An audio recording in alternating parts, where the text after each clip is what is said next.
Hey kids, it's time to get some SML podcast all up in that.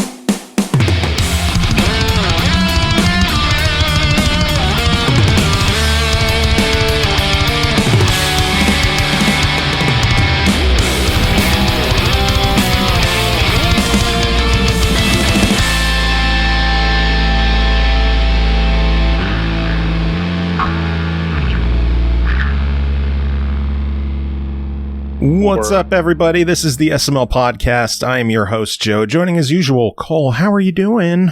I'm here. I tried to kill my computer today, but I fixed it, so I'm here. You tried to kill your computer? It was an accident. I made a mistake. No, you just said you tried.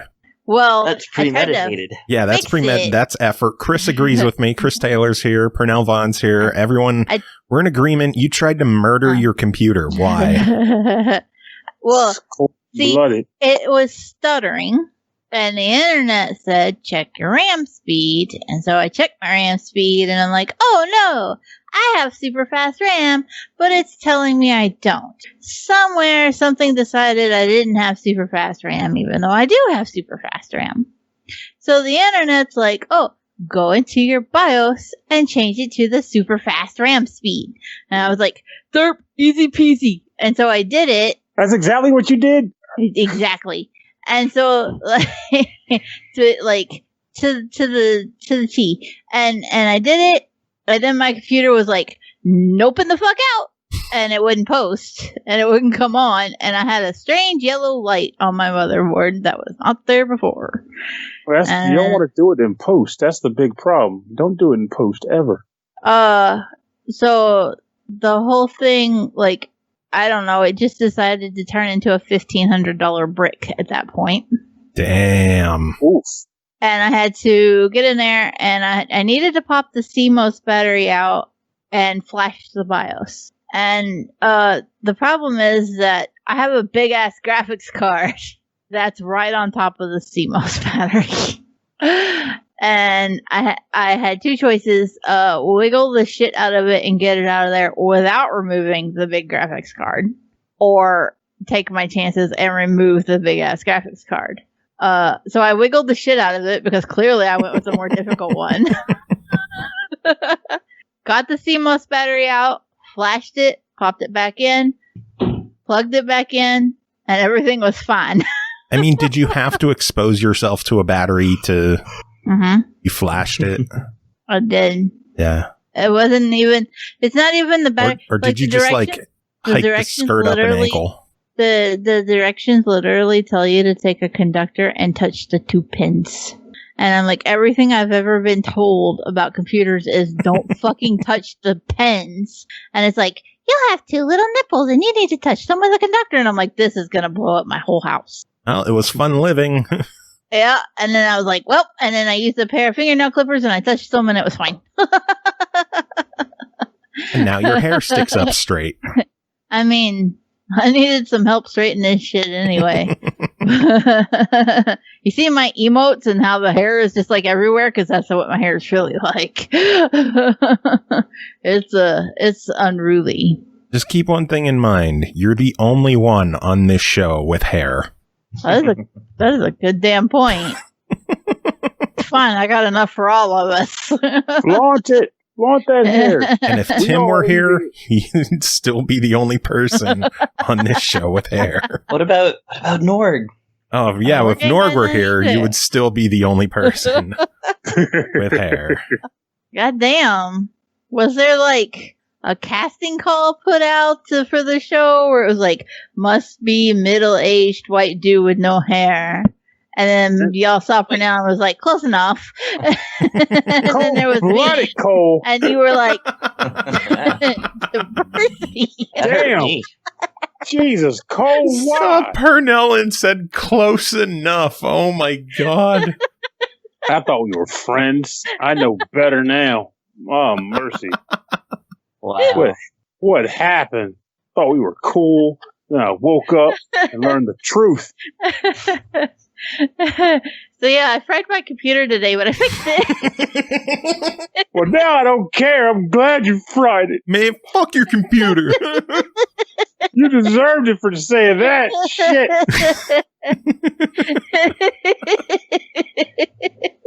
Also, Huber had nice hair. Sometimes. When he grows it out, but he buzzes it a lot. Okay. Yeah, so it depends on... He had nice hair when I met Chris him. is sitting over here like mentally trying to find somebody on this podcast other than me that has hair. I have a list. I'm going down it. Jacob has hair. CJ had hair. Yeah. Didn't he? Yeah. Aki has So hair. there. He has hair, we assume. Possibly. But, you know. She could be a hairless ghoul. Face? We don't know. It's not nice of us to assume that she is, a normal female human being. She could be a mutant. We don't want to judge. We're open. We're an inclusive show. Yeah, 47 middle-aged white guys, and then these two. Hey, Serlina, she's another girl. Yes. So there's three of you. We've improved dramatically since I started the show, to be fair. That's not a bad ratio. It's not. It's perfectly not. I think we're doing pretty good. Plenty of other shows are like, we saw a girl once. And that was good enough for them. I Googled boobs once. Heart! So. Pernell's not going to talk to me the rest of the night. Did I hear a voice? I thought I heard somebody, but it must have been the wind. Joe, is your window open? Shit, it is. Don't close it. That way I can keep hearing the wind on me. Oh, mercy. Yeah. So, Pernell, how was your weekend? I had a tornado. Did it break your computer? Did anyone have Chris, did you have a normal weekend at least? Yes. If we don't count the abduction, yes. Yeah. I mean, since I got away. Fine, normal. Yeah. Well, if it happens every week, then that's normal, right? They're just tenacious. He's like, I'll get you next time, Gadget. Poor Chris. Oh my god, this show. I'm still slowly unpacking boxes and putting them in places. Like, now that all the stuff is here in this apartment, it's, the slow process of finding homes for everything. Doing it carefully so that the home is the basement with all the boxes. Oh, no, we don't have basements in Texas, Pernell. Wait, there what? There are no basements in Texas. So what happens when a tornado comes to you? Just stick it on the roof and wave to it? I mean, that's kind of how they do, yeah. No, for real, yeah. There's. I think it's something to do with the fact that we're sitting on, about 5 feet above impenetrable red clay at all times. I thought it was a massive Indian burial ground. It is, but that's the whole country. Oof. There you go. There's some dark political humor for you. Boom. How come I got labeled the cruel one today, and Chris just throws that one out there? Because you are the cruel one. Don't make this about me. I can't shy away from the truth. The truth. But no, for real, when we moved here from, I briefly lived in Massachusetts when we did have a basement, and when we moved back to Texas, I was I suddenly realized, nobody has anything below the ground here. It's just houses. Some people do, especially if they, live on a hill or something like that, they'll have something that's a downstairs, but it's not a proper basement you'll find, just anywhere north of here. Even Arkansas, they have basements, but they don't have them in Texas.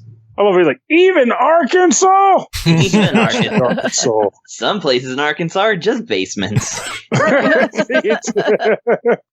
Even Arkansas? Even Arkansas. There's some places in Arkansas that make it look like Cole lives in New York City.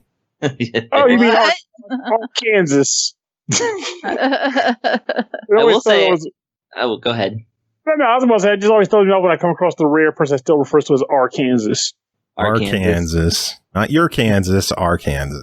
Your Kansas is over there. That's the one with Topeka. We're the one with Little Rock, named after this small rock we found. No, but I do like the, I actually have been to the 1UPS neighborhood, and it's actually pretty nice. Yeah, I like Fayetteville. I like Fayetteville, yeah. It's pretty cool. The 1UPS neighborhood, eh? Yeah, they're all from, how many extra lives did you find? From around Fayetteville, Arkansas. Huh? I was like, how many extra lives did you find? You know I was going to do it. Oh, man. Found them in the basement. Can we hang out now? Have we, peaked? Is this it? This show's a lost cause now. No, it's not. In my defense, my terrible jokes would be a little less terrible if I weren't trying to fight a boss in this stupid game who's a damaged sponge and his stupid head face balls. I don't like it. Face balls.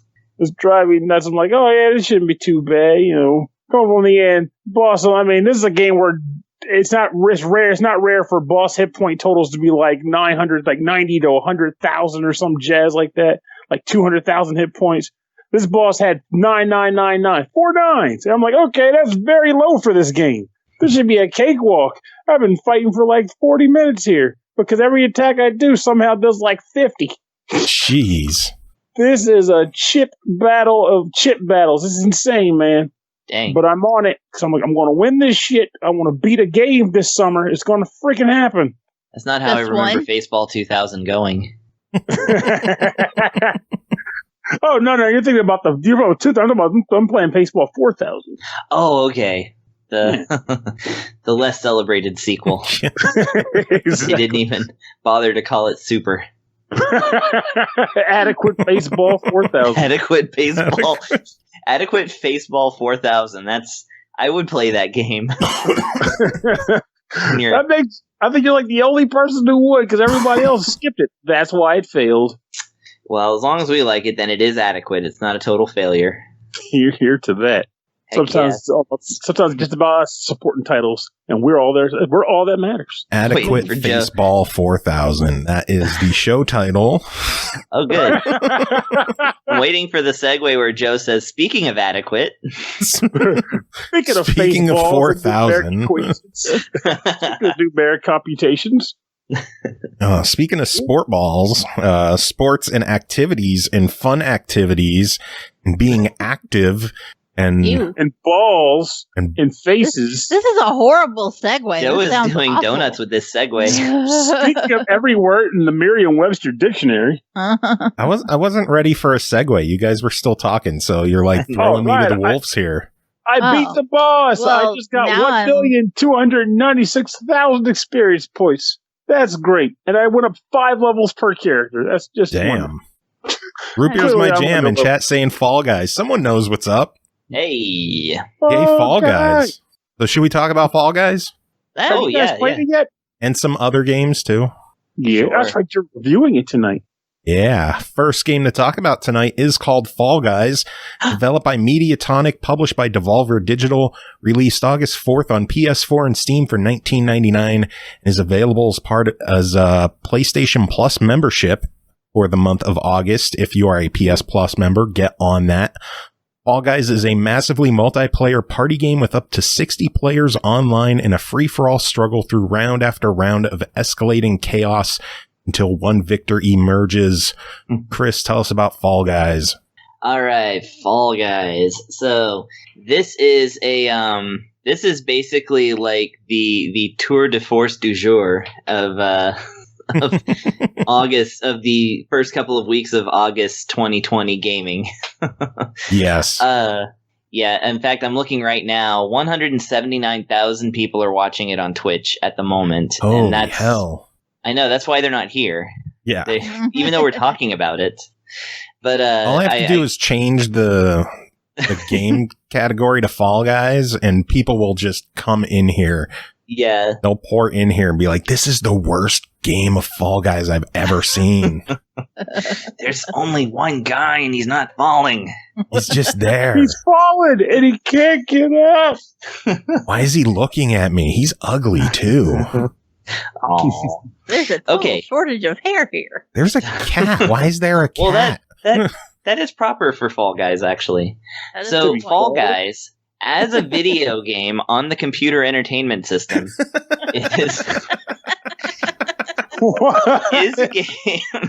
What? That's what it's on. I don't know what's happening anymore. There's some laughs. Some words were said. I can't believe y'all are so far off the rails. Okay. So. We're doing something right. Okay. So Fall Guys. Fall Guys, yeah. Fall Guys.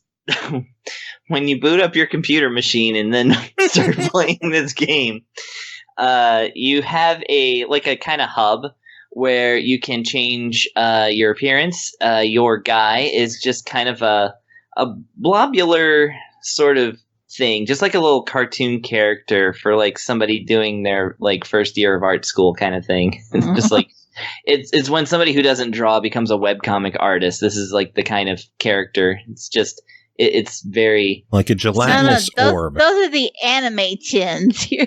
Oh yeah, yeah, exactly. If you're familiar with Human Fall Flat, the characters are very similar. Oh yeah, for sure.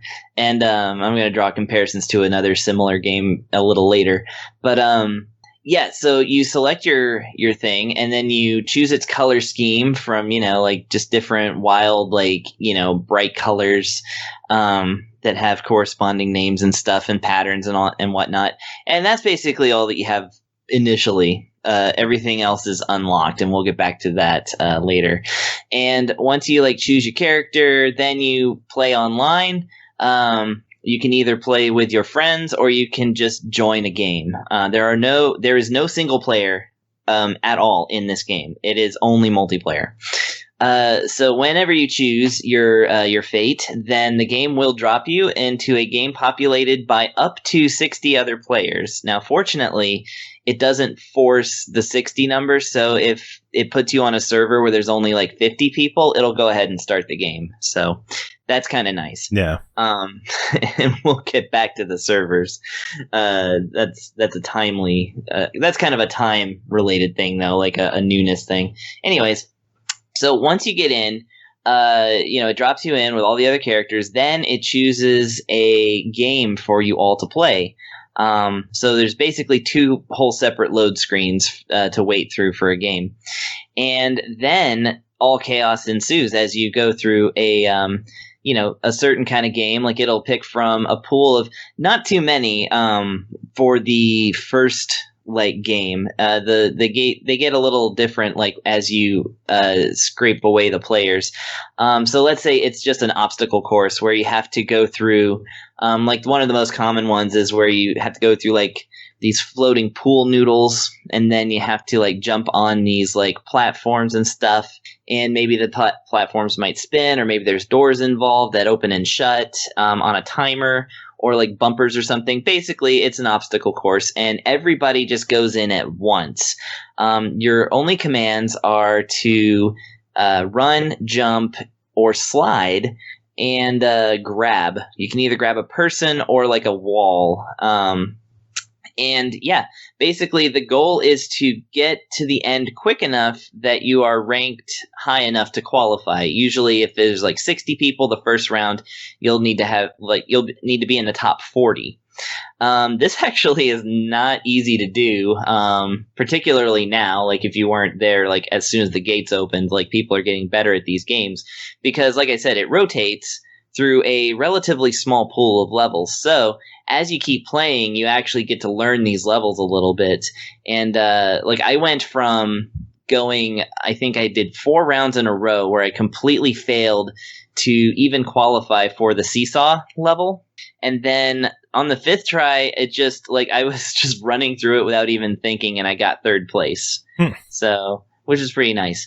And yeah, as you basically as soon as you qualify, provided that you do, you then go on to the next game, which is also randomly chosen, and then that will be the remaining pool, those 40 characters that won the last game who didn't then quit for whatever reason, will then get to play through the next level. And then whoever wins out of that pool, like then that slices more people off, and then those people get to play a game. And then the games, like I said, they get the pools change depending on how many people are left. And so like 12 people might be playing a soccer game where there's just these giant soccer balls that you just have to push into your area and then just have the most balls in your area when the time runs out.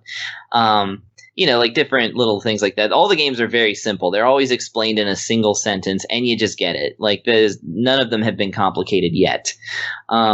And then, perchance, if you make it all the way to the end, then you are the winner, and you get I'm saying winner with a question mark because I have yet to win. Same.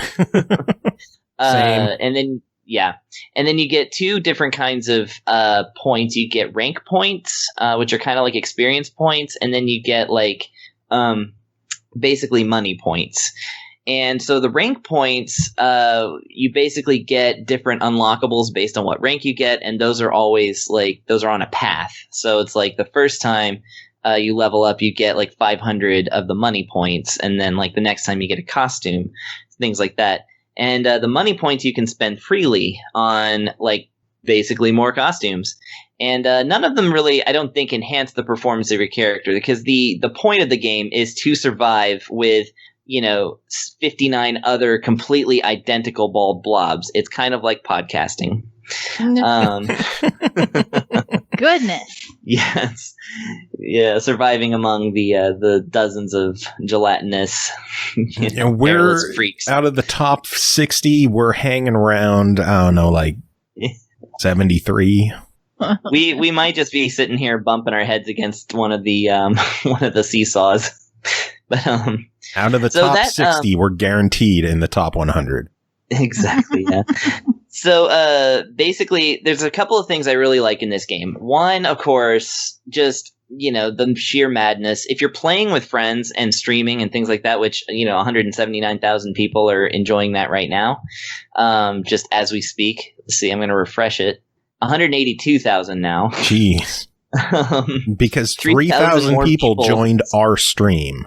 Yeah, exactly. Because we're streaming about Fall Guys. Because we're streaming Fallout Guys. Yes, of course. I said Fallout Guys. Fallout Guys. Crashing under pressure. Come on, man. The newest game from Bethesda. It's the same as Fall Guys, but it's all gritty and extremely buggy. Anyways, shots fired at Bethesda. Yeah, that tiny indie dev. I'm sorry. I know my words make or break gaming studios, but anywho's, so yeah, there's a couple of things I really like. One is, of course, the mass pandemonium, especially if you're enjoying it with other people. I say this because I played it for about 2.5 hours just by myself, sitting in a chair and scowling. because I mean, that's just how I play games by myself anyway. But there's a whole difference between enjoying this game just by yourself and then enjoying it with other people. And the other people method is definitely it's exponents more fun. Yeah. But the nature of the game is such that you do kind of have to play it a lot by yourself, because in order to get any of those costumes, when I was losing in the first round, which happened a lot, I mean, you have a 1 in 6, a 4 in 6 chance, 2 in 3 chance, I don't know, whatever, of qualifying if you're good at the level. I mean, because everybody else might also be good at the level. You're kind of depending on 20 noobs being in there at the same time. But you get let's say, I think it's 15 currency or 15 experience points and 20 currency points or something like that. It's a low number. To unlock just the featured costume, which is ninja, there's a ninja top and a ninja bottom. Every costume has a top and bottom. They're 7,000 points each. Oh my lord! So you got to get 14,000 points, and if you're not good at the game and you keep dying on the first stage, that's a lot of playing. So like I said, I like the sheer pandemonium multiplied by other people being there and being able to chat and laugh with other people. And I also like the the fact that when you do fail, especially if you, like I said, are playing with other people, the game doesn't kick you out. It gives you the option to observe the rest of the match all the way up to the winner. You can just push the button to choose who you want to watch, and the camera just follows them. And the same thing is if you win and you qualify early, and there's like still people on the board, the game just puts the camera on somebody else so you can watch them until everybody moves on. I kind of like that because like I said, if you're playing with friends, you can watch your friend sit there and play the rest of the round. I think that's really cool. And like I said, that's. Whenever I did that at first, because I was testing it out, it's kind of funny because it was like round 2 or 3. I don't remember. I think it was the soccer round, so it would have had to have been like round 3 or something. I was like, okay, well, I lost. I'm gonna go ahead and watch since I got kind of far in this game. I'm gonna watch these other people, and the first thing the camera put it on was someone in a pigeon costume and someone in a chicken costume, and they were just like holding each other, just using the grab button to just hug it out. And I was like, "Oh, this is beautiful." Oh my! They don't even know that. They don't even know I'm sitting here watching a pigeon chicken. Anyways, so yeah, all kinds of chaos there. So then the things that I don't like about it, we can talk about. For one, of course, is the there's a very, very high entry level to get into like changing your costume. Like it's most likely that if you're you just have this game and you just want to play it and earn yourself some points and get like a nice costume, you're probably going to end up with like one. That's just going to be your costume. Everybody's going to be like, oh great, there's that one again, There's the hot dog again. There's the hot dog. Yeah, that's my friend the hot dog with with a ninja bottom. Anyways, I was trying to remember another costume and I came up short because I was just thinking that somebody did have an Earl from Toe Jam and Earl costume, and I was very jealous. Really? So I was like, yeah, I swear it was in there. I didn't look for it in the shop, so I probably should have, but it was an orangish top and then like the big Bermuda shorts bottom. So I really think it was Earl. Or somebody just was really good at like piecing together a convincing Earl costume. But yeah, either way, like I feel like the entry point for that is a little high for this game. That is really, like the game's not substantial. Of course, there's no single player, there's no story, there's no like incentive to like keep playing it other than addiction, and or if you have friends or an audience that really wants you to play it. Therefore, I really would appreciate if this game had like cheaper, rewards earlier on. Just like, just give people something. Yeah. Make them do the same game 100 times.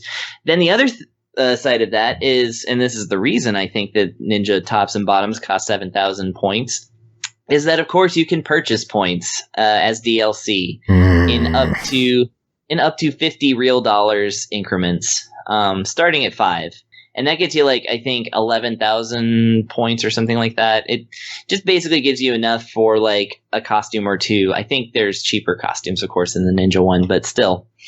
Yeah, it's very much that I think that they're doing the Fortnite thing and expecting people to like pay for, the different costumes and stuff like that with real dollars instead of earning your paycheck, Yeah.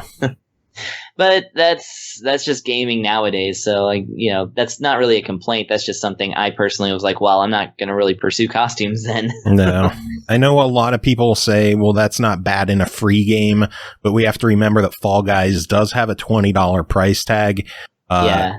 Granted, they are giving it away for part of PlayStation Plus, but if you don't have Plus, you still have to pay $20 to buy it on PS4. Or if you want to actually own the game for good, you got to buy it. Yeah. Because otherwise, when your Plus subscription runs out, it's not your game anymore. Right, that's one thing I'm lost on, though. Like, to play that game, you might have said it just now, but I'm slicing things here. Yeah, to play it, you need Plus, I think, don't you? Yeah, that's what I'm saying. Like, you need Plus, so to pay for it on PS4 but not have Plus doesn't make a lot of sense to me, since it's primarily a multiplayer online game. Right. Yeah. Yeah. No, that is a good point. Like I said, it requires. I think it requires plus either way, right? Because you need plus to go online. Yeah. Yeah. But I mean, I'm of course talking about. Well, I mean, I'm playing the Steam version, so of course the online is built in. Yeah. But also, yeah, it was a $20 game that I got.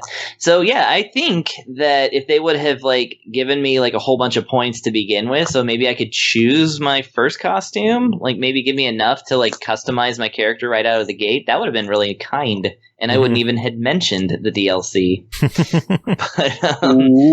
but they didn't. Well, they give you nothing. They like it's zeros all across the board and like just, colors basically for your character. Like, not any like real costume that resembles anything. Well, no, they do give you 2, actually. You're a fall guy now, but they gave you enough color to be a spring guy and a winter guy. Yeah. Well, they give you a wolf costume and they give you another costume that I now can't remember. Another default costume. I bet you I could find it if I just looked at these other people playing it. Probably the hot dog, isn't it? No, it's not the hot dog. I've seen people start off, I've seen the hot dog every time. That's probably a really cheap costume. I bet you that it's really cheap. I haven't actually looked at it. I just looked at like some of them and I was just seeing thousands and I was like, oh, okay. Yeah, that's way. I do have another gripe I want to throw in, and this might just be because it's still a new game, but server stability is a huge problem. I have played this game twice, and every round that I've played, I've gotten disconnected. Yes, that is another thing is that, and maybe the dev didn't expect this to be such a big thing, so they didn't realize, this game that requires 60 players at all times is going to break our servers. I don't know. I don't know how computers work. I just called it a computer entertainment system. So it's funny, like everyone I'm seeing on streams are either pigeons or wolves, but I know that the pigeon's not the other free costume. Anyway, okay, whatever. It doesn't matter. We need a verdict on this. We've gone on too long with this. $20 on it. What do you think of it? All right, $20 right now, right this minute. It is worth it. Like I said, server disconnects are a thing. They aren't terrible. Like, they won't crash. Well, in my experience, they didn't crash my whole game. They just were like, oh, this server's busy. So, and then I just had to click it again. And I mean, if you want to wait through 2 load screens every time you want to play a game that you might not be able to play for more than one level because you didn't qualify, I mean, that can be frustrating. The other thing that's frustrating, and this is the last thing, is that the controls make it to where it's not the obstacles that are hard to get through. It's just jumping across a thing or, not falling because everybody's crowding you, kind of stuff. So the game is frustrating to play sometimes. So you have to look out for that. I think that's intentional, though. Yeah, that's intentional. But the jumps, man. I'm just I just want to jump from this thing to this thing, and I have to make it a pixel perfect jump while everybody's running right past me. Anyways, whatever. Maybe I'm just bad at these kind of games. But yeah, no, I say if you're getting it right now, then yes, worth $20. Costumes are costumes. They don't do anything. They just make you look different. And if you want to spend the $5 to get your first custom costume out of the gate, then go ahead and do it. This game, I don't know that it's going to last too long unless they start adding more things to the game to kind of make it a little different or just add some things, because the game I just kept plugging myself into over and over and over again over hours. It really was just the same experience every time. It's just sometimes I had the good luck and sometimes I didn't. No. If you're a streamer, then this is the bandwagon right now. So this is while you still got some time in August, go ahead and jump on it. Apart from that, as a game, it's an online party. I mean, it's just get in there with your friends and have a good time. If $20 isn't a thing for you, then it's good. But yeah, if you're gonna wait on it, then make sure that there's still people playing it.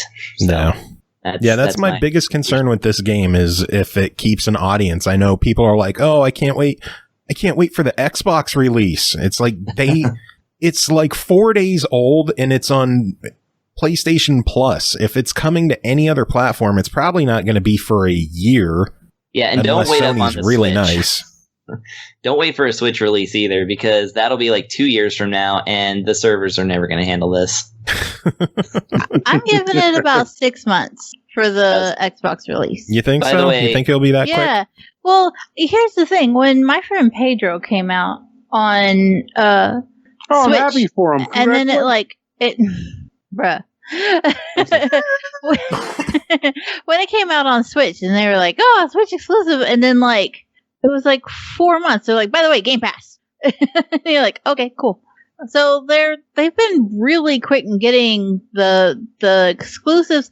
They've been doing a really good job of exclusive for each console at a time, but it usually takes about 4 to 6 months before they're like, "Fuck it, y'all get it." So yeah, I don't know. They're pretty you're quick referring about to it. Devolver, by the way. We should mention that you're referring to Devolver and how they handle things.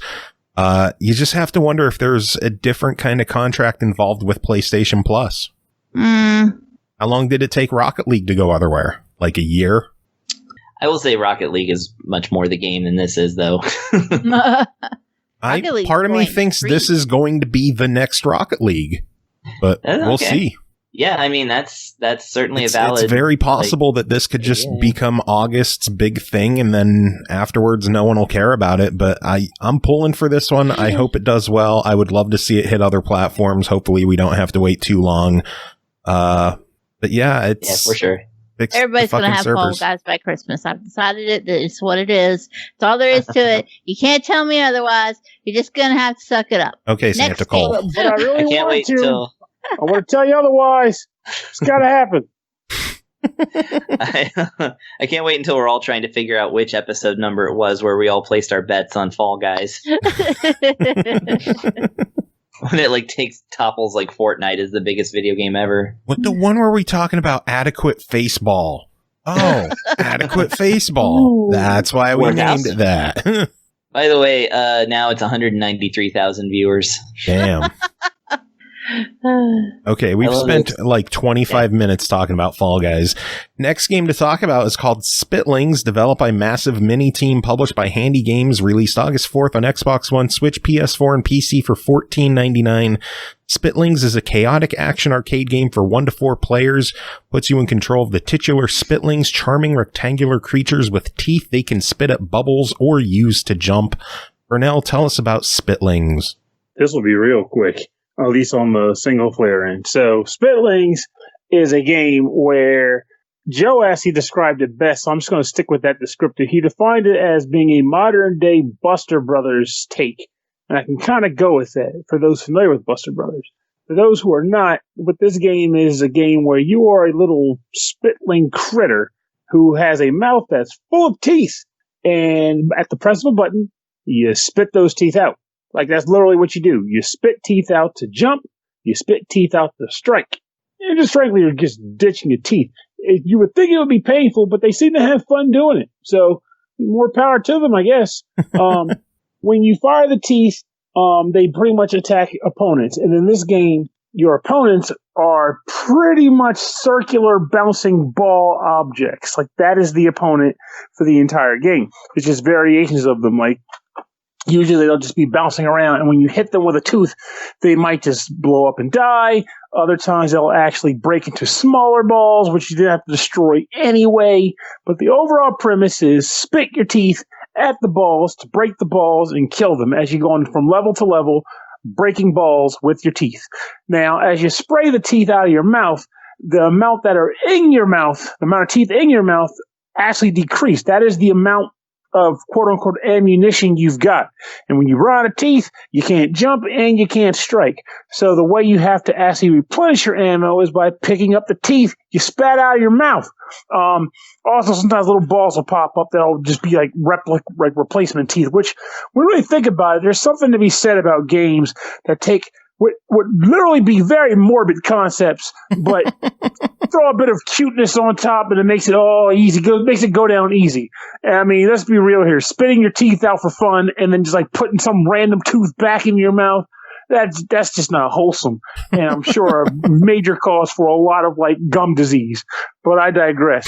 So, in the single player mode, the way this game works is that you take your little spitling man and you go, it's almost like you're kind of in a building and you're working your way from the top down.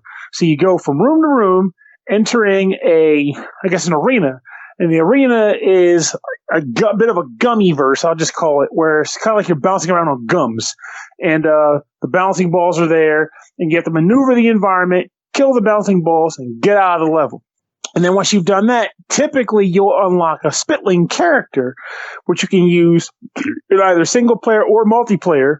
And then you move on to the next room, eventually going to the next floor, and you just repeat, wash, rinse, repeat until the game is done. It's a very simple mechanic, but it's also a fun mechanic. So I guess the real hiccup there for single player mode is whether or not you feel as though this gameplay compels you enough to get through the entire game. But though I haven't gotten a chance to play it, though you guys did, which you'll talk about in a second, the multiplayer is supposedly where this game truly shines at and where the game will be made or broken for value. So what is the multiplayer like, guys? The multiplayer is pretty much the same as the single player, but more chaotic by the fact that you have a second, third, or fourth person there with you. And in most multiplayers, if someone gets killed, you know, they go down and someone can go revive them or something else. Multiplayer, if anybody dies, everybody dies. Oh, but it's kind of funny. I'm just picturing, like, at first I guess like, you can walk up and revive them. Like, how do you just like shove a tooth in their mouth? Like, get up! No, because I kept dying a lot, and Joe was just like, "Damn it, Cole!" And I was like, "I don't know what I'm doing here." Were you able to tell if it's the same levels as in single player, or is it a whole other set? It's the same game. It's the same game. Oh, okay. You're just going through the same. I actually think it'll make some of the levels easier because what you didn't mention in the single player is you go through 3 levels until you rescue the Spitling. When you go back in, each of the 3 levels has a par time. And if you can match the par time on those, it opens another set of 3 levels with another Spitling that you can rescue. So there's basically double the game that's already big the way it is. But some of those par times I was having a hard time getting. And the only thing that I could think would make it any easier would be playing it with other people. So. Actually, that does make sense, too, because I've definitely come across games in my life where they are 100% designed with multiplayer in mind, despite there being a single-player mode. And it's usually the par time element that makes that show up plain as day. So not necessarily a knock against it. It's just something worth noting if that's there. No. The only gripe I could really see with this game that I have personally, I don't know if you have any issues or gripes with it. My bummer is that you cannot mix local and online play. There's basically a switch on the main menu that it's either local play with you and up to 3 other controllers or online play. You can't be you and your friend playing online with someone else. That does seem kind of lame when you factor in the style of gameplay this is. It's not like you have to split the screen or anything. You're all playing on the same image. I really assume it's a technical thing. That's true. Still saddening, though, technical or no. Like, why would you do that? I want to spit teeth with my friend. As far as I go, like, I don't think of there being much of a gripe about it, per se. Like, if anything, my only real hiccup with it, which, again, is one of those scenarios where it's like a general personal preference where you just mention it so people listening to the show will know, is that the longevity will likely depend on how concerned you are with enemy variety, by which I mean the variety primarily comes from the stage layouts, because you're always shooting balls with teeth. Yeah. So if you're the type of person that's going to be like, man, I'm so tired of gnawing these balls, well, there's a problem. But if you are the type of guy who would play like Buster Brothers, which I hate when you get tired of gnawing balls. Right? I know. It's just, wow. But like in Buster Brothers, that game had like a lot of stages, and that was the same premise. Aside from like those later remakes, you just fought balls. There weren't even bosses in the early versions of the game. There were so many balls to gnaw. That's right. Just gnaw time. But if you're okay with the fact that that's the game, because the game itself is colorful, they do a lot of cool graphical effects on the different levels, and the music is, I won't call it, it's not necessarily going to like blow your mind, but it's nice for the game as you're playing it. It delivers a lot of stuff like that. It's just a matter of how tired you get of balls. And if you don't get tired of balls, I think this is a good pick up and play title. Cool, then $15, your verdict? I would say it's a solid try. Worth your time if you can if the stuff that we said sounds like it's gonna be good with my friends. I can agree with you on that. If you're playing by yourself, I agree with like a recommended try it. If you have a friend to play it with online or local, I think it immediately bumps up to a buy it. Yeah, the online is very important. Yeah. Or just having someone else to play with. I think it just makes it that much more fun when you have someone to play with. And just if having someone else to play with, just having someone there. Knowing balls is always more fun with friends. Yes. Cole, any thoughts with your limited time with the game? No, I was very put off by the realization that I was spitting teeth. Like I was like, oh, I'm throwing balls at them, and then I was like, wait a second, why am I out of balls? And I was like, wait a second, where'd all my teeth go? And then I was like, holy fuck, I've been spitting my teeth this whole time. I need a dentist. Dentist. I was just like, what the fuck am I doing here? Cole, do you have access to the game right now? I do. Fire it up. Load it up. Go into a stage. Spit all your teeth. And then hold the B button to get your teeth back. And I want to see your thoughts. Oh dear. Okay, hold on. Are you in a match now? No, I'm loading it up now. I had to turn the controller on. You and your excuses. I know it. Well, at least I didn't have to sync it.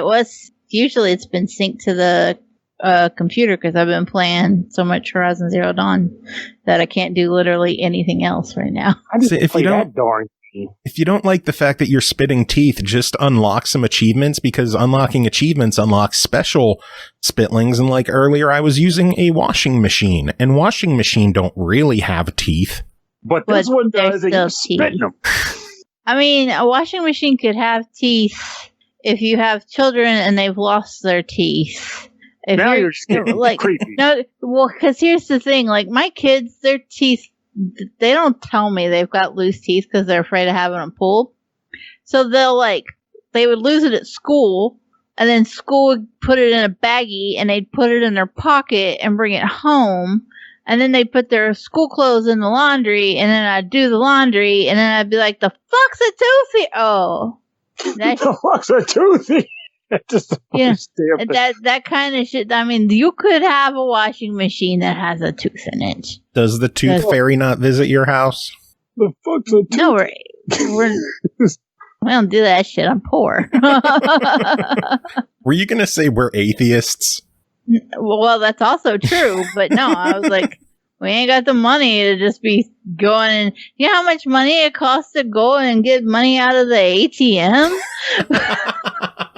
Who the fuck does that? I ain't fucking with that. Damn, rich people with their ATMs and their teeth. Dude, the ATMs are expensive. Okay, spit on my teeth. Yep. And then press... Hold the B button. B. Oh, it just magically sprouts new teeth. Imagine if that was how humans worked. I mean, it's not entirely wrong. Boink, boink, boink, boink. All right. Have you ever seen newborns? Like, you put them down for a nap and you wake up and they got a whole mouthful and you're like, the fuck happened? Where'd those come from? We only do it once. Or technically twice, and that's it. What Pernell just said about, like, I thought that's how humans worked, like that they just instantly grow back teeth after spitting them out. I hope that's not true, because I just paid $600 to have a tooth pulled. I don't want that thing back. Yeah, but if you grew it back, it would be a tooth that actually doesn't need to get pulled again. It'll be a non-cavity. It would need to get pulled again. Yeah, but then it'll grow back, and you'll be smarter, you'll be happier. I mean, it just makes sense. One of my wisdom teeth was like impacted, and they had to break my jaw to get it out. Ew. Yeah, fortunately they didn't have to do that with me, but they did have to like take the. I'm not even going to get into it. It's terrible. The idea behind that messes with me by itself. Like, yeah, we got to break your jaw to get in there. Like, what? Yeah. Like, okay, stand still. We're going to punch you in the face. They were like, yeah, it's impacted. And I was like, cool, get it out. And they were like, okay. And then when I woke up, they were like, oh, we had to break your jaw. It was in there a little worse than we thought. I was like, gee, thanks for the heads up. You signed your permission away. I mean, wait a minute. Wilfred, what's he doing? Wilfred is eating my mail. That's good, kitty. Kitty, stop that. I just realized we're 45 minutes into the show and we've talked about 2 games. And 1 cat. I And did. what a cat! I did mention Horizon Zero Dawn. Did you? So technically 3. I did. No, now you did again. Yeah. Horizon Zero Dawn. Next game to talk about is called Escape from Tethys, developed by Whimsical, published by Sometimes You, released August 12th on Xbox One, Switch, and PS4 for $9.99. You're trapped alone and cold on a distant planet, pursued by a droid with only one purpose, killing everything. You must find an escape, explore the hostile environment, find secret upgrades and new weapons, and finally make your escape from this dark, hostile planet. Chris, tell us about this one. All right, Escape from Tethys. So this is a game that is in the exploration adventure genre category. I'm just kidding. The people never call it that. It's a Metroidvania. But this one is definitely, I mean, it's like it's like Metroid Roid. It's like there's no Vania to it at all. It's very much like a kind of a take on the lone explorer with a gun on a planet, killing everything and getting secret items in order to get off the planet. So you are a guy? We don't know. We know that the conviction in your voice with that decision. Yeah, you're a weapons scientist, but I think the game intentionally left your gender vague, because you're just a person in a suit with a gun, a big old arm cannon gun too. I think I'm referred to as guy. Guy. And yeah, that actually hurt my neck to like try and get my voice that high. So you basically get deposited on this planet, and like I said, there's basically no story. The only things, like, occasionally you'll run into a little computer where you can access like kind of a journal log of a prior science team that was on that planet, and they'll kind of describe things for you, and they'll sort of, if there's some apparent danger, they'll be like, there was an apparent danger here, and then they basically walk around like these different environs and try to find the nearest save room because that's how these things go. Of course, you got a nice map system, and you do have directional shooting. You have a whole 2 directions that you can shoot in. That is left and right, and then up. And like I said, basically you start off with a secondary weapon that's like this really powerful straight ahead beam. And as you go through, if you find these other weapons, then they like, basically there's like different ones that do different things. So, you get like other weapons up to and including the one weapon that you're ever going to use again. And that is one that incinerates the entire screen. And the other, like, basically everything feeds off of the same ammo count. So, like, as you get new weapons, you're basically going to be using them instead of your old weapons because they typically are more powerful. And like I said, it's the same ammo pool. So, and you start with like 3 bullets. So you're not going to use your secondary weapon too much initially, but it gets up there. And then your life bar starts at a healthy 10. And every time you find another life bar, it goes up by 2 points pretty consistently. So this is a kind of game where you're doing a lot of exploring because it's not super clear where you're supposed to go. And the game really will let you just go anywhere until you reach, of course, the obstacle where you're like, oh, I need to get a double jump to get over this. And here's the thing. I cynically have a system when it comes to Metroidvania games, where I kind of judge them based on how quickly you get a double jump. Okay. So for Castlevania games, it's usually like immediately. Like it's the first thing you get is a double jump. For like Metroidvania games of this ilk, it's usually pretty quickly. Ninja Smasher is one of my favorite sleeper 3DS hits. And you get it like, it's actually closer to halfway through that game. In this game, you actually have to fight 2 whole bosses before you get the double jump. And prior to that, you do get the dash jump. So, which, if you're familiar with Mega Man X, it's where you can like do a kind of slide in the air to like move straight across while you're jumping. And then that's where I kind of realized that, like, really, the only thing that ever inhibits your progress in this game is just not having the correct, like, movement things, because there's, on top of a double jump and that dash jump, there's also a wall climb, like a Ninja Gaiden style wall jump kind of thing. And, really, like, the weapons are just about optional. Like, you just go and find them. But you have to, like, actually fight bosses and, like, move the story along to, well, the story such as it is, in order to get, like, the new jumps. But yeah, like, basically, the graphics are very, very small. Which is good. I mean, it's an exploration game, so you're mostly seeing, like, the landscape, such as it is. And then, of course, the enemies on screen, which are persistent and occasionally pretty difficult, especially if you're just relying on your pea shooter because you've used all, 3 of your special bullets already, until, of course, the point where you get the incinerate everything on the screen thing, which is so good. I can't even recommend it enough. So yeah, like, basically I kind of expected it to follow, like, cause I'm used to Metroidvania games, like I most recently played, like, Gato Roboto and things like that. And even Ninja Smasher, where it's just like, there's a plot that you kind of have to follow, and, like, the game's kind of gently guiding you into the next area with, like, a boss fight or an encounter or something like that. Not in this game. You spend a lot of time just unlocking blocks on a map until you finally find the boss. And I actually think that's kind of cool, because it really provides that isolated experience that, we experienced in the first Metroid game, which, the first Metroid game takes forever to actually find a boss. Like, that was a huge event in that game. You go for hours and hours. And so I like that this game is, like, pretty faithfully recreating that. I mean, that's either to its detriment or a item of praise. Either way, it's I like it quite a lot. Nice. Well, overall, $10 on it. What are you thinking? $10. I think it's a pretty cool romp. It's aesthetically, I like the music a lot more than the graphics, and because the graphics are very small, like I said, but they could do with making the backgrounds more interesting. For instance, like, I spent an hour walking around and the entire background is just a pile of rocks.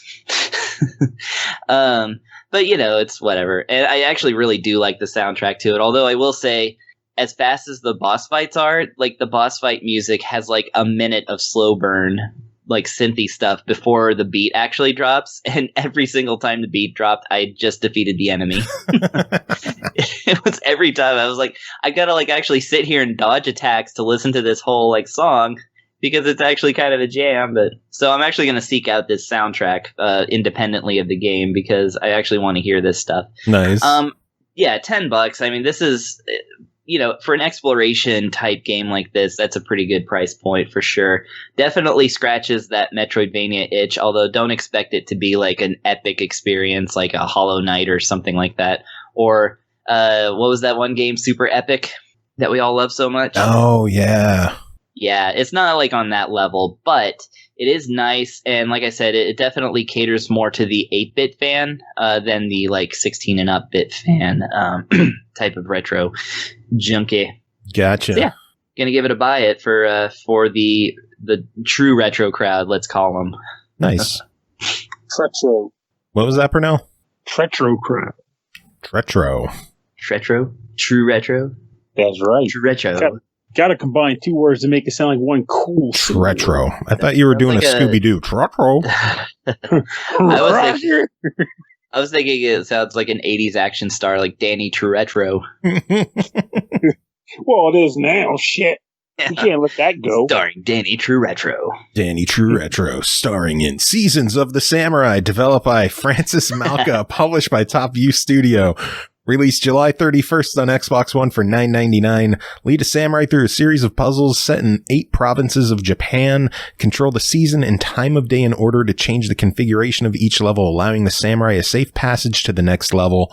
Pernell, tell us about Seasons of the Samurai. All right. Seasons of the Samurai is a little puzzle game where the idea is that it's broken up into, like you said, the Japanese provinces, and each Japanese province has a small number of stages attributed to it. And when you start the level off, you are presented with a different sort of puzzle. Well, correction, let me start that off differently. Each level, you're presented with the task of getting the samurai from one end of the level to the other end of the level. And the levels are always broken up by hexagonal platforms. And you press the control pad to go one step at a time.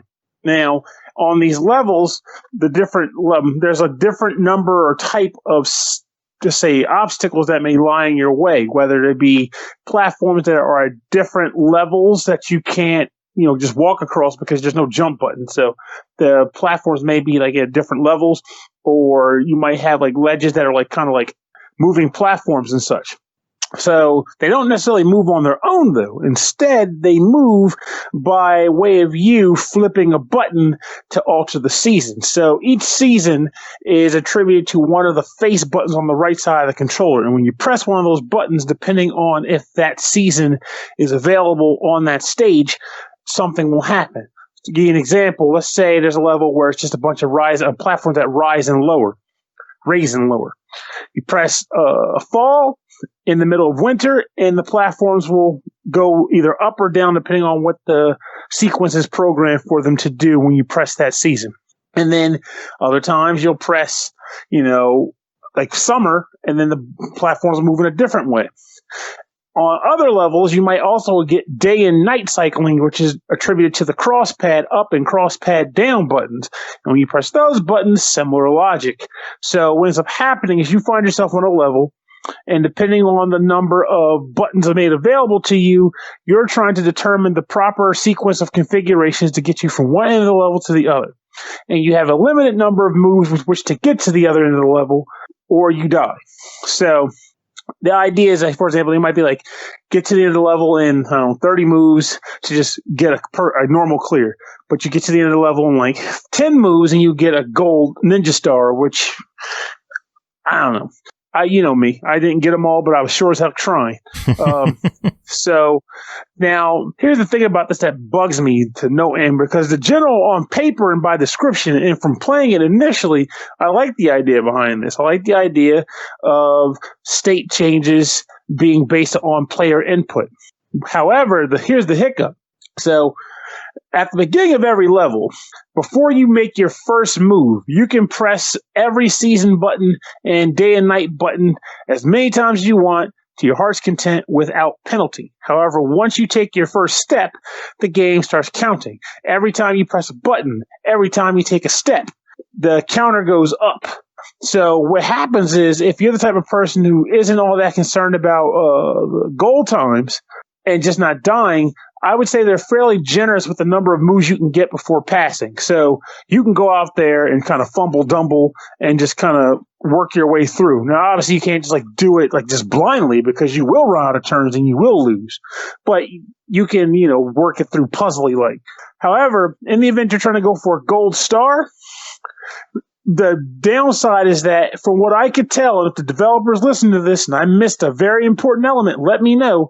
But aside from actually memorizing what every season button press does, there's no indication that, say, these platforms are affected in this manner by the spring button press, or these platforms work in this manner at night compared to day. It's literally just press a button, watch what they do, press a different button, watch what they do, and then eventually come up with an order sequence of button presses to go. I got to go up, then down, then circle, then square, then X, then B, then whatever. And you're ultimately trying to memorize a sequence of buttons. It's less about solving a puzzle and more about memorizing a sequence of buttons, if that makes sense. It's like it decreased the fun factor of going for a gold star. It kind of turned it into just like a rote memorization game. No. And in that regard, I was kind of like, not so good. So that ends up resulting in a bit of a split on the review. Oh, one thing I need to add also is, like, some levels will have a present box on there, and you can try to go for that before exiting the stage. And if you open the present, you'll get a panel that will open up one spot on a multi-panel photo where, of course, you finish doing it, you unlock the cool image. Now, back to the other point. that creates a bit of an interesting divide in how I would feel about this game, because it really truly depends on what kind of puzzle gamer you are. If you are a genuine, bona fide, casual, I only like using this term, but I think it's appropriate here. If you're a genuine, bona fide, casual puzzle game player, and you're just in it because you want to just, putz around for a bit, solve the puzzle and go, yay, I did it, then I would honestly give this game a buy it rating. But if you're the type of person who likes to go for high scores and get all the gold stars, then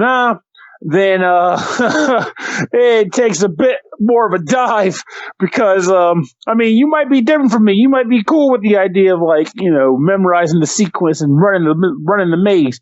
But I was not that guy. So I would put this on a very low try in that regard, specifically because it wasn't kicking it for me in that element.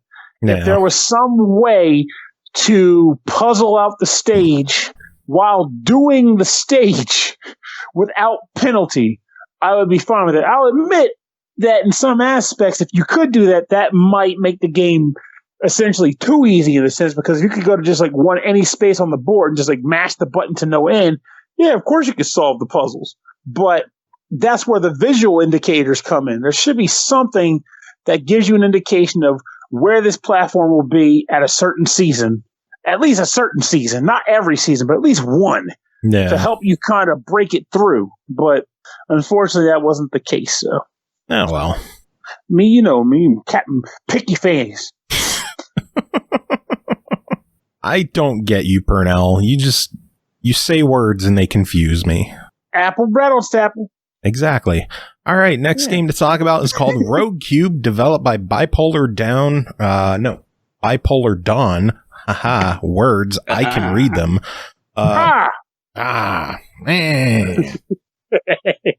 But yeah, Rogue Cube, developed by Bipolar Dawn, published by Rattlelake Games, released August 4th on PS4, 5th on Xbox One, 7th on the Switch for $4.99. Pick your cube and blast your way to victory in Rogue Cube. Chris, tell us about it. All right, so Rogue Cube is the second shooting game starring living cubes that I have gotten to review. The other being Zarvat, a game about cubes. But this one could not be more different. This is a retro style, sprite art kind of twin stick shooter, where which is also, of course, a roguelike. It's right there in the title, and it is a true roguelike in the sense that every time you start a new game, you are starting with random levels and with just a pistol for loadout. There's no way to change that, which is funny enough. It's been a while since I played a proper roguelike like that.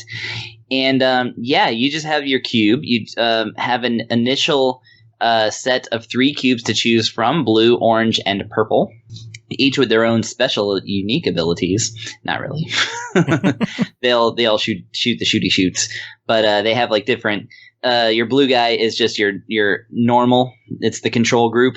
The orange has less ammo but better aim, because there is an auto aim feature, and the purple one does 3 times the amount of damage to enemies, but himself has only half of the amount of hits that he can take. He, she, or it. Actually, they're cubes. They have no personalities either, so wrong of me to assume. But yeah, you basically run around these stages. You start off in a verdant green, bushy kind of stage where you shoot other cubes that also have guns. And then eventually you move on to sandy beaches where there are also cubes with guns. But this time there's also sea creatures, these spongy things. They're also cubes though, but they don't have guns. And then you can move on finally to a kind of red area that has cubes with guns. Anyways, so you keep doing this until you die, and then you start the entire game over. So that's basically the thing. There's it gives you a map of all the stages that there are, I suppose. It's 11 of them, and indeed the game's copy does say that there are 11 exciting levels to explore. And occasionally you will find a boss. The bosses are Well, there's 4 of them, so they're just kind of interspersed in there. And if you can beat 2 of them, then that will probably get you all the trophies in this game. Although this is not a very easy trophy game, I should say right away. With because Ratalaika, I think they're on to us now because because the trophies, they're not so easy to get. They're on to us. Oh shit! Yeah, I mean, you do have some gimmies like complete a level without opening any chest. There's chests all throughout the levels that give you your different guns and other weapons, and sometimes heal your life and stuff like that. But if you just defeat all the enemies, you can just exit the stage. And I actually accidentally did that because the game populated one stage with only 3 enemies and 1 chest that I couldn't get to because as soon as the exit opened up, I got sucked into it. So I accidentally got that achievement. Wow, I have actively been trying to get that achievement. But if you shoot the chest, it opens. It opens. Yep. And if it's off screen, you can still hit it and not even know it's there. And that's what I keep getting fucked over by. I'm like trying to shoot the enemies and I'm like, what did I even hit a chest? And then it'd be like way off screen that I didn't see. Yeah, you kind of have to luck out on the stages. So beyond that, and by the way, the weapons, that's where this game kind of shines, is because it does feature 37 of them. And while some of them are just your basic shooty shoots, like, you got your pistol, you got a pistola. No, I'm just kidding. You have like a pistol that shoots bullets. You got like a plasma gun that shoots plasma, like just one shot at a time kind of stuff. But then you get like the assault rifle, which shoots 3 bullets at a time, or the shotgun that shoots a whole bunch of bullets, although you have to watch your ammo on that one because each bullet counts as a bullet. So you basically run out of bullets way faster than you think you're going to. The triple crossbow is OP. The what? The triple crossbow. Oh, I haven't gotten that one yet. Yeah, it's OP. I mean, it eats up your ammo, but it's OP. Well, I'll tell you what I ended up doing for the most part to get the most progress in this game, selecting purple and then getting a melee weapon. Yeah. Because melee weapon at 3x damage, because a melee weapon such as a frying pan or a stick or a broom or the broom, they all have like subtle differences, by the way. They're not exactly the same weapon, but they kind of are. But the melee weapons like sweep this giant arc in front of you or kind of around you, and that arc not only hits enemies, it deflects bullets. Which, by the way, a deflected bullet can hit an enemy and actually kill it. And so isn't that an achievement? Is it? Let me look. I actually have the trophies right here. I thought it was, unless I'm thinking of a different game. If it is, then I definitely got it. Let's see. Hit an enemy returning a bullet with your melee weapon, the home run, which, yes, I definitely got that. Apparently on the first day I played it. According to PlayStation. So, yes, definitely there. And you get there's 6 characters that you can unlock, and they all have powers too. I have not unlocked all of them, but I did unlock the ninja, which is a character that is only melee. He can't pick up any other weapons, but he can teleport. Like the other button, besides the right triggers for shooting, is the left triggers are for doing your special power, which for the blocks the cubes is mostly just like dodging out of the way, but the ninja can straight up teleport. And then, I just unlocked Sam, too, which looks like Samuel L. Jackson. Nice. And he, more damage with bullet weapons, doesn't like melee bullet wave. Oh, okay, cool. I actually haven't played with him yet because I just unlocked him while we were talking. Nice. But yeah. So, yeah, it's really... And the other thing is that if you don't like the random mode... per se, like you don't like starting randomly every single time, then there is actually a daily mode which has a fixed set of levels, but it changes every day. So if you prefer daily mode, then you can like actually keep going into the same adventure and getting through, like actually plan out like how you're going to do things, or just straight up memorize it if you like. And then of course there's the same. I thought for the daily ones, it was just a completely brand new one every day. Yeah, I think it changes, or it's a new one every day. Well, I mean, how long are they going to keep up with that, though? Yeah, true. But I mean, I only played it for a few days, so like, and each time it was different. I don't know if that's from a fixed set of levels or if that's just if they're doing that every single day. I don't know. They don't say. But yeah, like daily is for if you want to like actually, test your skills and try and get as far as you can on a fixed level thing, which is great. I loved it in Toe Jam and Earl, and I like it here. And then, of course, there's also a versus mode, which leads me to the fact that all of these modes are up to 4 players. So you can have a nice couch co-op time when you're allowed to be around humans again. Or if you're lucky enough to actually live with 3 other people who want to play video games with you if they're like $5 Ratalaika games. I mean, that's pretty sweet. I envy that life. Nothing's wrong with $5 Ratalaikas. Oh no, nothing is wrong with them. It's just like 3 other people that want to play it at the same time. Like you never know. In this economy? In this economy. So yeah. So yeah, $5. What are your thoughts? What's your verdict? It's an easy buy it. This is an easy buy it. It's really fun. It's really fast. It looks good. It plays good. I mean, it's got its little hiccups here and there, but it's a $5 Ratalaika game. Come on. It's good. Like pretty much like everything they do.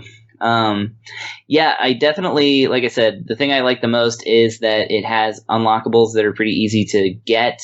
I like that it offers a daily mode, and I'm sure that multiplayer is just fine. It looks fun on screenshots. Cole, any thoughts? I was surprised that it was a little more difficult. Even when Ratalaika releases roguelikes, they're usually still pretty quick completions. Like they know. They're like, even if it's a roguelike, they're like, it's 15 minutes. Just give us 15 minutes of your time. I actually have one thing I would argue on that one game that I would definitely argue because it was super hard. There's been a couple. Yeah. But in general, they're just in general, they're like, 15 minutes, you're good. But so I was a little surprised that it was like, holy shit, they went hardcore roguelike and was like, no, you start this shit over and you don't get the achievements until you get good. So, but I can respect it too. I was like, that's how a roguelike should play. And that's what I expect when I load up a roguelike. So I'm okay with it. I was impressed at how solid of a roguelike it is. I play a shit ton of them. I'm a pretty good judge of good ones and bad ones. And I was impressed that, for its price point, it does a good job. All right. Heck yeah. Well, we're going from Rogue Cube to Hard Cube. Oh, Cube! It's like its own block. It's the Cube block. Hanging up by... Ha. All right, next game to talk about, final game to talk about tonight is called Hard Cube, developed and published by Big Way Games, released August 7th on Xbox One for $6.99. In this fun and exciting game, you won't just have to get to the finish line, you'll need to overcome a lot of obstacles while exploring this colorful world, going through one level after another. Pernell, tell us about Hard Cube. Hard Cube's a hard-ass game. A hard game filled with hard cubes. I mean, it is called hard. It's not called Easy Cube. I mean, I guess it's not called Easy Cube, so, I mean, that's I 110% want to play Easy. But anyway. Adequate Cube 4000. Request it for us, Joe. Adequate Cube. Oh my God. I want to play it. But Hard Cube is exactly as it sounds. If you're familiar with games like Marble Madness from back in the day, you'll be right at home with this game, where the premise is that it's pretty much a freaking tennis ball, but you're a tennis ball and you are trying to get from one end of a level to the other. And in a way, but blocking your exit is a number of jumps and obstacles and various other BS garble-magob that is preventing you from reaching your goal. And you will die a lot in your attempts at reaching it. Your controller consists of the cross pad to roll and the jump button to jump. And the things you're typically dodging are things like explosive mines and like those push pedals push bars that exist in like American Glaze will kind of push you off the side of a ledge by protruding from the wall or the ceiling, and crumbling blocks and all sorts of other little doodads, but primarily those things. So I just want to appreciate that we got an American Gladiators reference in 2020. Damn right. If I have anything to say about, we'll get one every year. Find a way. RPG. Oh yeah, you got to run the freaking, got to get up on the platforms and do that whole jousting thing like in American Gladiators. But like in this game, unfortunately, there's no jousting. But you are getting smacked in the face with the poles that could have been a jousting. And so you're trying to get from one end of the level to the other. And at the end of the stage, you are given a score based on I won't say how quickly, because there are two modes, but I'll get to that in a second. By your default mode, which is just like kind of the for fun mode, your score is based on the various objects you pick up on the way to the goal. So depending on the world you're in, of which there's about 4, you will get an object. There will be an object that's littered on the world that is worth points and is themed to the world. So the first world will be umbrellas, and the second world will be hats because it's like a Western world, themed world. But you'll basically have objects to pick up, and each one is worth a small bit of points. At the end of the level, they'll give you points based on that. If you do the other mode that's available, which is like a timed mode, each level will time you to get to the end of the level. So basically, you have a limited amount of time to get to the end, and when you reach it, you'll get points based on both the objects you pick up as well as the amount of time left over on the clock. I personally play with the time mode because why the heck wouldn't you? I mean, the game's hard enough as it is by virtue of its existence. Why do half the challenge? Because I suck. Hardcube. Well, the game is called Hardcube. Like, if you're coming into this game not expecting a challenge, I don't know what to tell you. But I will admit there is one bit of a reason why I could picture wanting to do that too, which is that some of the levels will have multiple routes. And on those multiple routes, there'll be objects on both routes. So if you're the type that's like, I just want to get every object on a stage, you probably won't be doing that on some of the levels on the timed mode by virtue of the fact that it is literally impossible to do on some of the levels in time mode. Your goal will just be to get to the end of the level, getting as many of them as you can, and the allotted routes you'll have to chart to get there.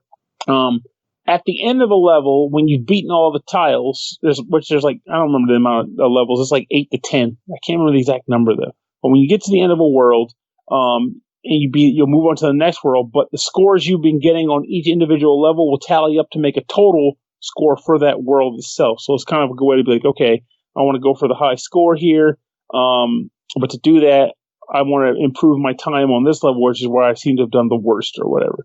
There's no like 3-star or 3 MacGuffin thing like a lot of these games typically have. So you don't really get an indicator of how, if you did your best or not. You just know, this seems like I could do better, so I'm going to go back and try it. But for the most part, that is literally the game. You are rolling a marble tennis ball, I'm still calling it tennis ball, through levels, dodging obstacles, and trying to get to the end before the time runs out, because I'm not playing that other mode. Now, the only gripe I had about this, of which there are 2, again, these are like just personal gripes, not necessarily like make or breakers, is that one, the music in the game is just kind of like a loop, like a small loop of like 2 or 3 tracks that plays. It's very soft music, nothing that's particularly memorable. It's just enough to kind of play over the environment so you're not playing in quiet. Doesn't really get me pumped, and the music itself is reused across the worlds, so you don't like, say, get to Western world, go, oh boy, here comes like a ding-a-ding-a-ding country vibe, or Wild West or anything like that. It's just, here's the same music you heard on the Flying Islands level. So it's like, yeah. And as you know, and I think a lot of other people are like that too, where sometimes you'll go into games, you're like, I look forward to what the music's going to sound like on the new world I unlock.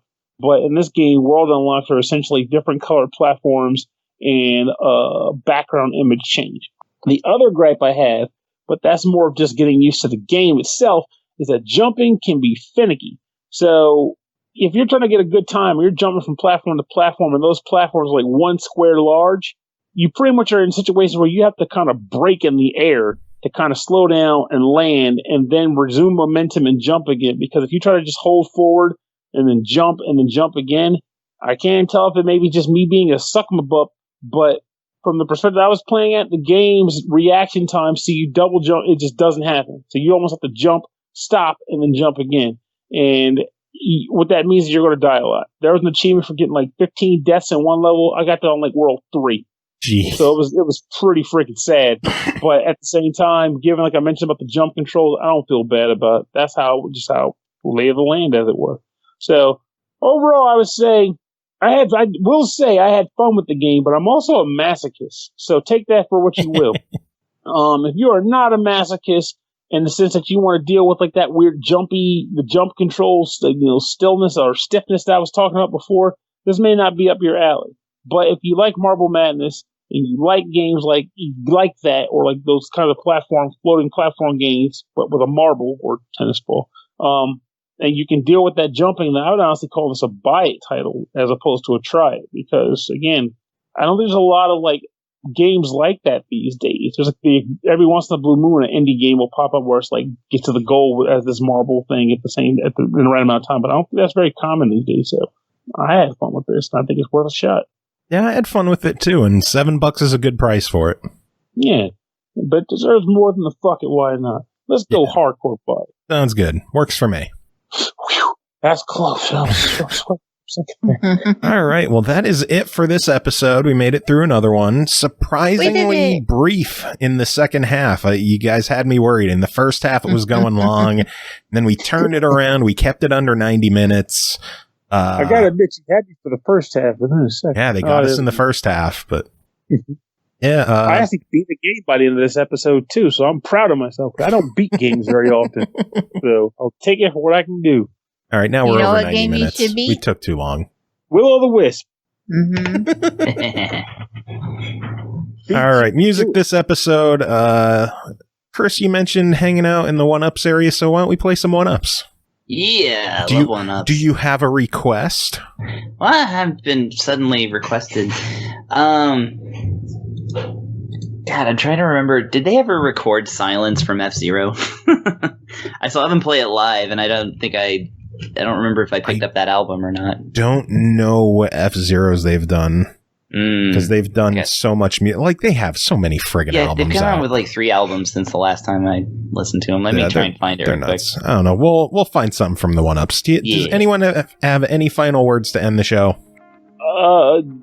Play your game to completion, but if you don't feel bad. There's too many games and not enough time, so you want to experience it all. So just play to your heart's content and then move on. But play Ori.